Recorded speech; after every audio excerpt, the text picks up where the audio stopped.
Immediate emergency care given to an injured or suddenly ill patient before the arrival of a physician or transport to hospital is called first aid.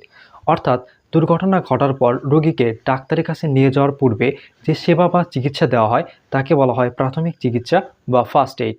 হঠাৎ করেই ঘটতে পারে দুর্ঘটনা, আর দুর্ঘটনা ঘটার পর সাধারণত হাতের কাছে ডাক্তার পাওয়া যায় না, তো সেক্ষেত্রে দরকার হয় ফার্স্ট এইড ম্যানেজমেন্টের।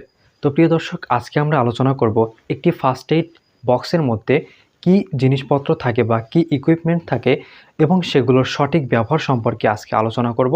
ভিডিওটি শেষ পর্যন্ত দেখতে থাকুন। সুপ্রিয় দর্শকবৃন্দ, আমি মোহাম্মদ রাসেল শেখ, মেডিকেল অ্যাসিস্ট্যান্ট এবং বিগ্রেড ফার্মাসিস্ট।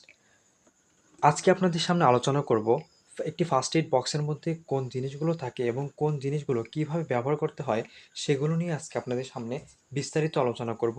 ভিডিওটি শেষ পর্যন্ত দেখতে থাকুন। তো প্রিয় দর্শক, আমার হাতে দেখতে পাচ্ছেন পলিটিন